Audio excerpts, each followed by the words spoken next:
The thing from the sky. Before the pond, there was the cold. Before the shriek, there was the silence. It drifted through a darkness deeper than any night on earth. A single, dormant traveler, wrapped in a shell of oily black stone. It was a seed, a survivor, cast away from a world of crystal that had shattered into stardust. It was the last hope of a dying place, sent out to find a new beginning. For ages it tumbled through the void, past the cold fire of distant galaxies and through clouds of sleeping nebulae. It was a patient, lonely journey. Inside its hard shell, a spark of life slept, waiting for a trigger, the right warmth, the right water, the right light. It carried the memory of its lost home within it, a blueprint for a new world. A pull, faint at first, then stronger. A star. The traveler woke from its long sleep as it was drawn into a system of circling worlds. It passed giants of swirling gas and silent moons of ice. None were right. They were too violent, too cold, too empty. The spark of life inside waited, sensing, searching for a cradle. Then it saw it, a swirl of blue, white, and green. A world teeming with the very things it needed. Water, soil, a yellow sun that offered the perfect energy. The traveler felt a pull stronger than gravity, a pull of instinct. This was the one. With a tiny, imperceptible shift, it adjusted its long trajectory. It was going home, to a home it had never known. The fall was a trial by fire. Earth's atmosphere clawed at it, a blanket of friction that set its outer shell alight. The oily stone began to char and burn, streaking the sky with an emerald flame born from its alien minerals. The traveler endured the agony, protecting the precious life held deep within its core. The world rushed up to meet it, a patchwork of dark fields and sleeping trees under a pale moon. The heat was too much. The shell was failing. As a last resort, the traveler sent out a signal. A desperate, silent scream on a frequency no human could hear, a cry of imminent impact and system failure. On the ground, Tom was making his final check of the sheep pen, his dog Buster sniffing at his heels. The night was still and quiet, the way it always was. He loved the quiet. He tilted his head back, tracing the familiar patterns of the stars, feeling small and safe under the vast, dark sky. That's when he saw it. A flicker of impossible green light, brighter than any star, drawing a silent, fiery line across the darkness. It wasn't a plane or a satellite. It was something else, something falling fast. He watched, frozen, as it arced downwards, heading for the far end of the field, heading for the pond. He started to run, Buster barking at his heels. A sound, like 1,000 angry hornets, ripped through the air, followed by a loud thump and a great splash. He saw the water of the pond leap into the air, a silver fountain in the moonlight. Then, an unnerving hissing sound began to rise from the water's surface. For the traveler, the impact was a shock of cold, a sudden, violent baptism. Its burning shell hit the water and began to dissolve, its purpose fulfilled. As its outer form fizzed away, it let out one final audible shriek, a sound of transformation, of pain, and of arrival. It released its living core into the water, ready to begin again. The thing from the sky, the stirring. The shriek was its birth cry. The traveler's core, a single, gelatinous spark, sank into the cold mud at the bottom of the pond. It was no longer a seed, but a nascent consciousness, adrift in a sea of new sensations. It tasted minerals in the silt, felt the lazy swim of a minnow above, sensed the thrum of 1,000 tiny lives. It was a blueprint without a factory, a will without a form.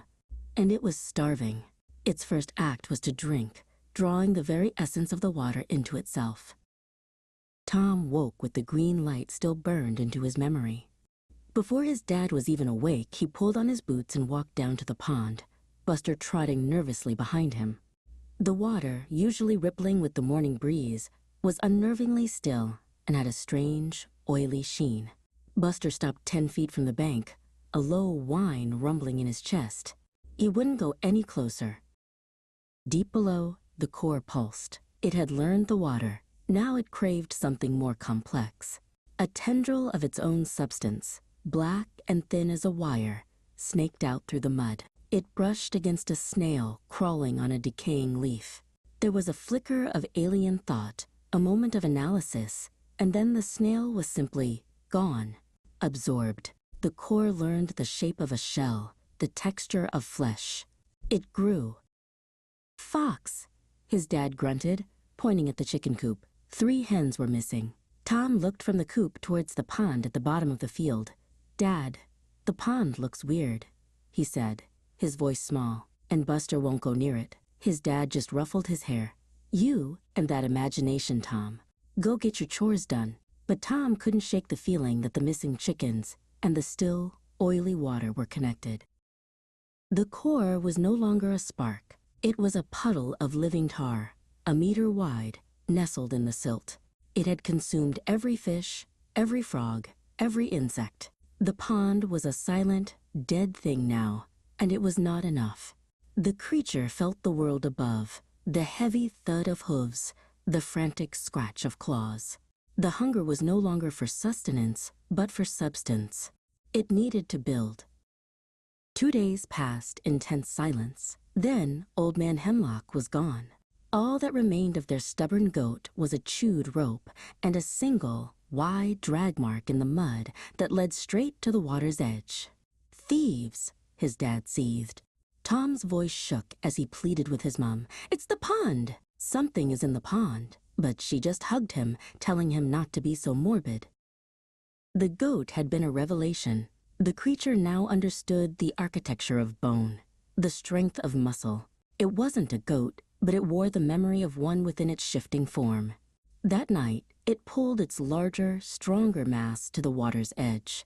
It broke the surface, a glistening mound of black ooze, and tasted the air. It smelled wool. It smelled blood. It smelled fear. The hunt was on. Tom couldn't sleep. He sat at his bedroom window, a lonely sentinel watching over the moonlit fields. His heart leaped into his throat. The pond's surface didn't ripple, it bulged upwards. An oily, black shape peeled itself from the water, a formless horror that absorbed the moonlight. It moved without legs, a silent, glistening mass, dragging itself with a wet, tearing sound towards the sheep pen. The sheep began to bleat, a frantic chorus of terror. They could smell the wrongness of the approaching thing. It reached the wooden fence of their pen. It didn't break the boards, it simply touched them. Where its oily skin made contact, the wood darkened, smoked, and dissolved into a wet pulp, opening a silent, terrible doorway. A scream was trapped in Tom's throat. He watched as the thing flowed through the gap it had made. He wasn't just watching a monster hunt, he was watching it learn. First chickens, then a goat, now the sheep. It was getting bigger, smarter, and bolder. He knew, with a certainty that felt like ice in his veins, what came next.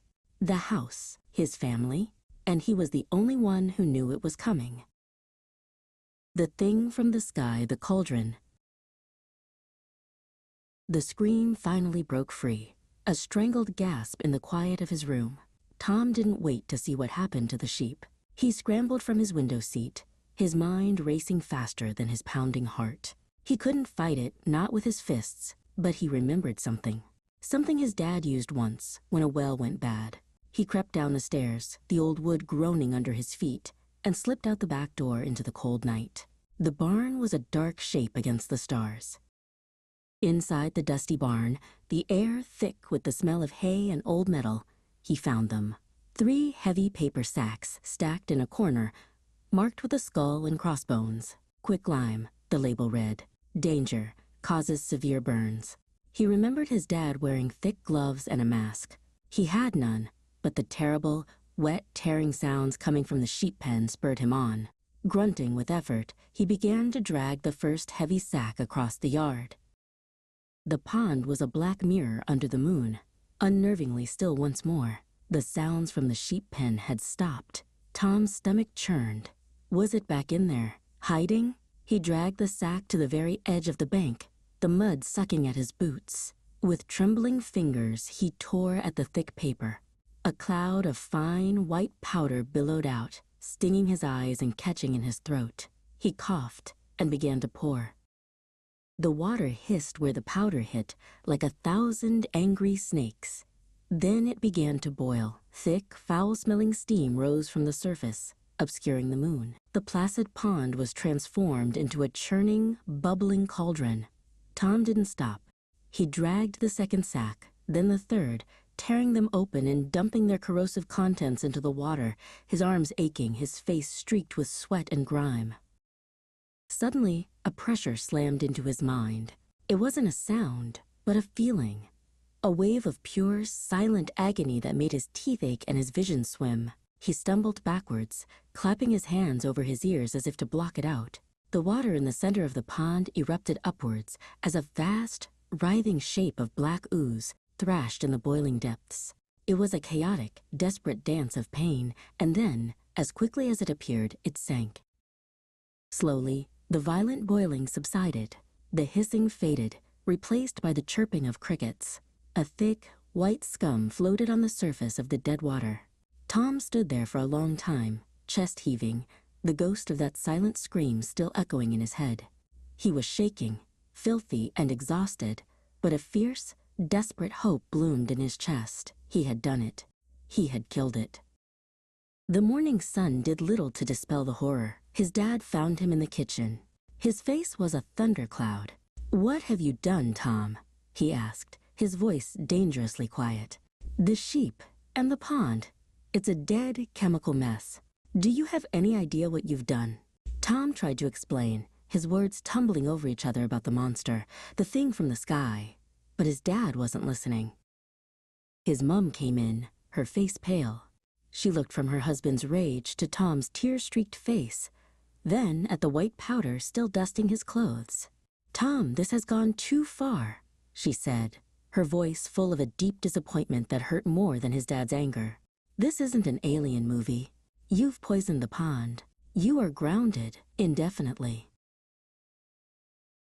From his bedroom window, the world looked bleak. He was a prisoner in his own home. His parents thought he was a liar, or worse, crazy. He watched his dad grimly stringing up a new fence around the empty sheep pen.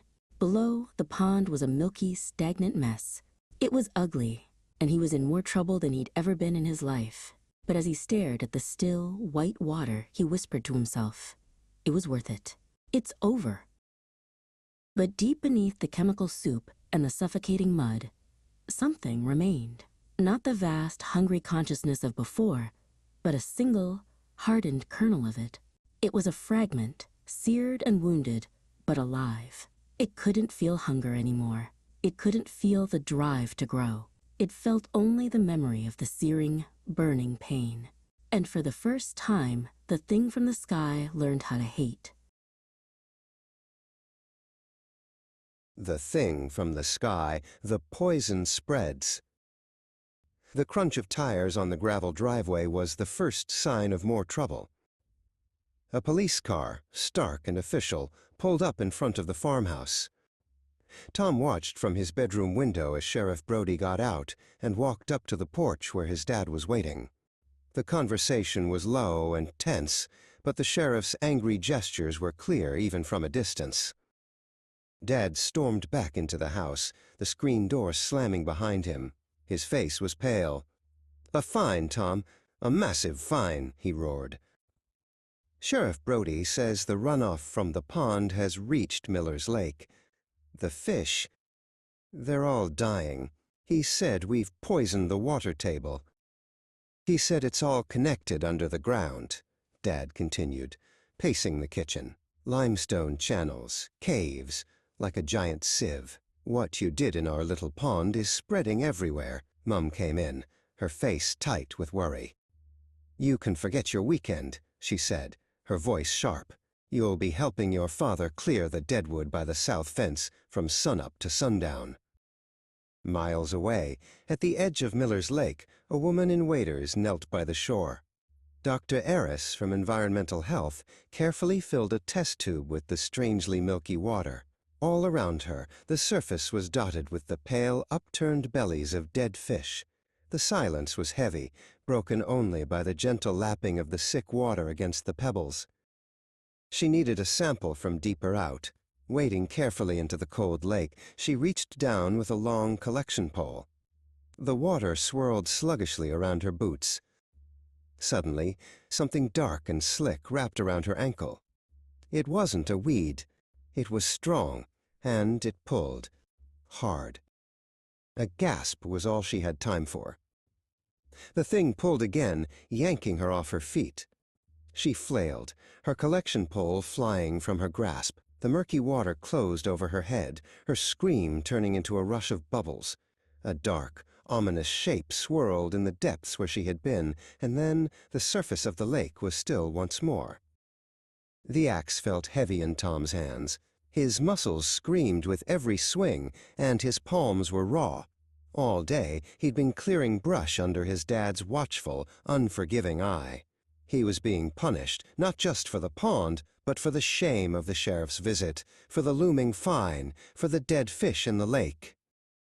That evening, the phone rang. It was his friend, Mark. "Hey, me and Sarah are going swimming at the old quarry lake this weekend. You in?" The words hit Tom like a punch to the gut. The quarry lake. It was fed by the same underground streams as Miller's Lake. "No," the word burst out of him, too loud, too desperate. "You can't. Don't go in the water. It's bad. It's poisoned." He tried to explain, but his words sounded frantic and crazy, even to his own ears. "Tom, what are you talking about?" Mark asked, his voice changing from friendly to confused. "Is this about you being grounded again?" He couldn't tell them about the thing from the sky. They'd never believe him. "Just trust me," he pleaded. "Please, just stay away from the lake." But he could hear the disbelief in Mark's voice as he promised to think about it before hanging up. Tom put the phone down, his heart a cold stone in his chest. He had killed the monster, but its poison was spreading, and now his friends were walking right into its path. The thing from the sky, the quarry. The house was finally quiet. Tom waited until the drone of the late-night news faded, and he heard his parents' bedroom door click shut. He was grounded, but that didn't matter. He couldn't let them swim in that water. Slipping out his window, the cool night air was a shock. He grabbed his bike from the shed, his tires crunching softly on the gravel as he pedaled furiously down the dark country road, his heart pounding with every push. The sound of laughter and splashing reached him before he even saw the quarry. He skidded to a stop at the edge of the woods, dropping his bike. Through the trees, he could see them. Mark and Sarah, their silhouettes dark against the moonlit water of the old Jones quarry. They were already in, their playful shouts echoing off the stone walls. "Get out!" Tom yelled, his voice cracking with panic as he ran through the trees to the water's edge. "Get out of the water! Now!" Mark and Sarah stopped laughing and turned to look at him, treading water. "Tom, what are you doing here? You're supposed to be grounded," Mark called out, a grin on his face. "I'm serious," Tom pleaded, his voice desperate. "The water's not safe." Sarah swam closer to the edge, resting her arms on a rock. "Oh, come on, Tom," she scoffed. "Don't be so dramatic. It's the same old quarry we've been swimming in for years." "It's not the same," Tom insisted. "It's connected to Miller's Lake. It's contaminated. There's something in there." Just then, a rustling in the bushes on the far side of the quarry caught their attention. A young deer stepped out into the clearing, cautiously lowering its head for a drink. "See," Mark said with a smirk. "Even the deer know it's fine." The words had barely left his mouth when the water around the deer exploded. Something long and inky black, like a thick tentacle, shot out and wrapped around the deer's neck. With a terrified bleat that was cut short, the animal was dragged beneath the surface. The water churned violently for a moment, then went unnervingly still. For a second, there was only silence. Then, pure panic. Mark and Sarah scrambled for the shore, their laughter replaced with choked gasps of terror. Tom rushed to help, grabbing Sarah's arm and pulling her out of the water and onto the rocky bank. They collapsed in a heap, shivering, staring at the spot where the deer had vanished. "What was that?" Sarah whispered, her teeth chattering from cold and fear. "An alligator?" Mark suggested, his voice shaking as he pulled himself out of the water. "No way," Tom said, his eyes glued to the dark, placid surface. "There are no alligators in this state. It was something else." They waited in the tense silence of the woods, the only sound the chirping of crickets. Then the surface of the lake broke. Not one, but several dark shapes emerged from the depths. They were sleek and black, bigger than a man, with too many limbs that moved in a way that was horribly, unnaturally wrong. The creatures slithered out of the water and onto the bank, their wet bodies glistening. They made no sound as they moved, with an unnatural speed, past the spot where the deer had been taken. One by one, they disappeared into the dark woods, heading away from the quarry. They were hunting. The thing from the sky, the hunters. The ride home was a blur of frantic pedaling and panicked, shallow breaths. No one spoke. The chirping of the crickets, once a comforting sound of summer, now seemed to hide 1,000 unseen threats. They split off at the fork in the road with a silent, terrified nod. Tom knew they wouldn't tell. They couldn't. Who would believe them? Tom managed to slip back into his room, his heart still hammering against his ribs. Sleep was impossible. The next morning, however, the real storm broke. His parents were waiting for him at the kitchen table, their faces like thunderclouds. Sarah's mother called, his dad said, his voice dangerously low. "Something about you being at the quarry last night." There was something in the water. It took a deer. Tom blurted out. His mother sighed, pinching the bridge of her nose. "Oh, Tom, making up monster stories won't get you out of this. You were told to stay home. You deliberately disobeyed us, and you put yourself and your friends in danger." Grounded didn't even begin to cover it. He was a prisoner in his own home. The next few days were torture. Tom was confined to the house and his chores. Every night he sat at his window, a pair of his dad's binoculars pressed to his eyes, watching the tree line that bordered the farm. He never saw them during the day. The quarry was quiet, the woods still. But as soon as the last sliver of sun vanished, a feeling of dread settled over the fields. They were nocturnal. Then he saw it, a flicker of movement at the edge of the woods. Through the binoculars, a sleek black shape resolved itself from the shadows. It moved with a liquid grace that made his skin crawl. Another joined it, and then a third. They were probing the fence line of the cattle pen, their multi-limbed bodies slinking low to the ground. The cattle stirred nervously, their low moans carrying on the night air. The creatures paused, their featureless heads turning towards the distant glow of the farmhouse porch light. For a long moment, they stood motionless. Then, as silently as they had appeared, they melted back into the darkness of the woods. They were getting bolder.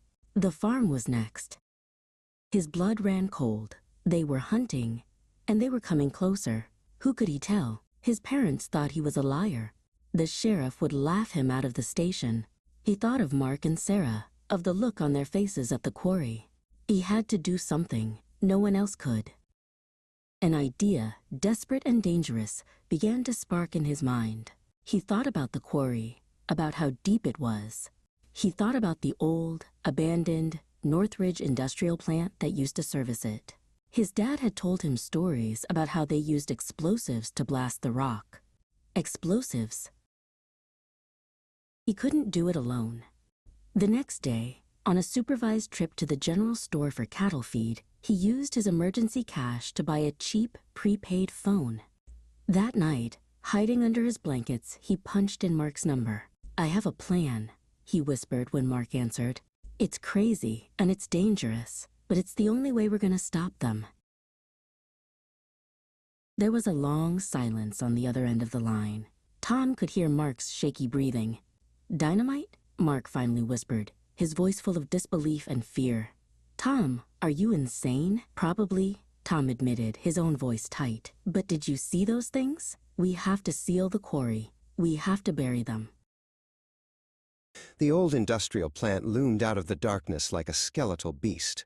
Rust and decay hung in the air, a metallic tang that mixed with the scent of damp earth. Mark fumbled with the bolt cutters, his hands shaking. I can't get it, Tom. This lock is ancient. Tom kept watch, his flashlight beam cutting a nervous path through the shadows. Hurry, he hissed. Every second we're out here. He didn't need to finish. They both felt it. A cold, prickling sensation on the backs of their necks. They were being watched. Suddenly, a light, brighter than 1,000 suns, pinned them against the fence. Hold it right there, boys. The voice was calm, but held an authority that froze them in place. Tom squinted, raising a hand to shield his eyes. It was Deputy Maud, leaning against the door of her patrol car. She didn't look angry. She just looked tired. I was hoping I wouldn't find you two here, she said with a sigh. Let's go. The ride home was silent and suffocating.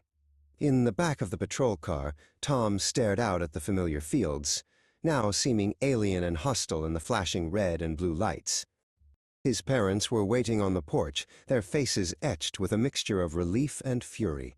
Deputy Maud explained the situation in a low voice, handed Tom over like a piece of lost property, and left with a final, weary shake of her head. The front door closed with a sound like a jail cell locking. "We don't know what to do with you, Tom," his dad began, his voice heavy with disappointment. "Breaking into places? Dynamite? This isn't you." His mom cut in, her voice trembling slightly. "They're saying on the news that the contamination in the river is spreading, all the way down to the coast." Tom's head snapped up. The lecture, the grounding, the dynamite, it all evaporated. "The coast?" he whispered, his voice hoarse. "The river, it connects to the sea. The kitchen seemed to tilt. It wasn't a pond. It wasn't a quarry. It was a highway to the oceans of the world. They could go anywhere." "We have to go," Tom said, his voice rising with panic. "We have to leave. Right now." "They're coming." His dad stood up, grabbing his shoulders. "Son, stop it. You're hysterical. You're grounded, and you are not going anywhere." But Tom barely heard him. He was listening to the silence outside, a silence that felt heavy, watchful, and deeply wrong. As true night fell, the crickets went silent. A new sound replaced them, a faint, wet chittering that seemed to come from all directions at once. The family dog, Buster, began to bark wildly from the yard, a frantic, terrified sound that ended in a sudden, sharp yelp of pain. And then, silence again. His dad walked to the window, peering out into the oppressive darkness. What in the world? Scrape, scrape, scrape. The sound came from the front door, like claws on wood. Then another scrape from the side window. Without a word, his dad went to the fireplace and took down the old hunting rifle. "Tom, get behind me," he ordered, his voice a low command.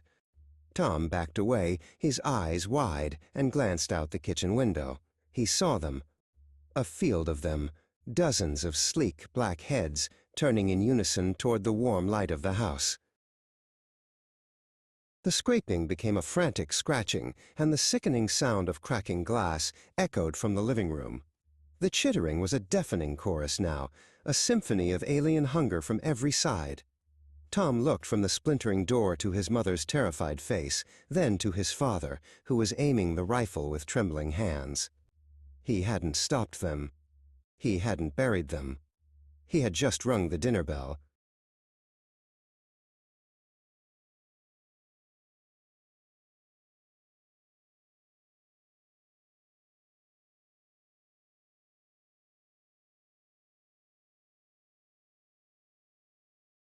The old industrial plant loomed out of the darkness like a skeletal beast.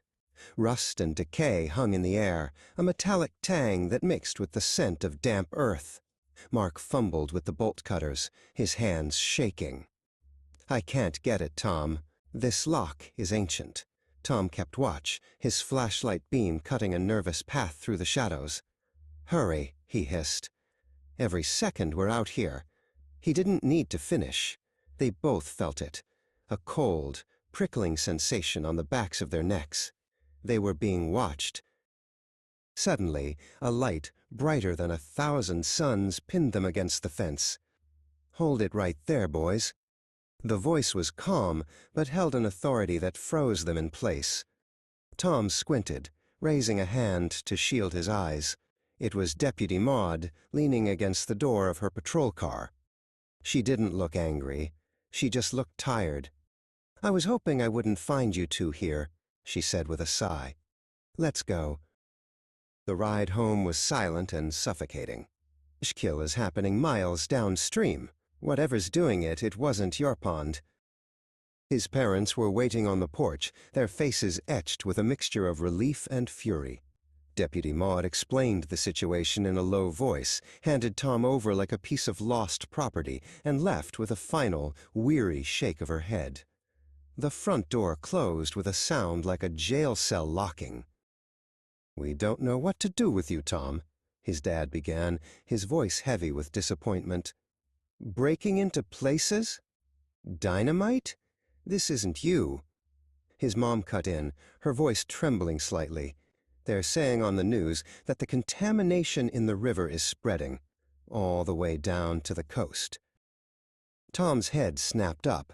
The lecture, the grounding, the dynamite, it all evaporated. "The coast?" he whispered, his voice hoarse.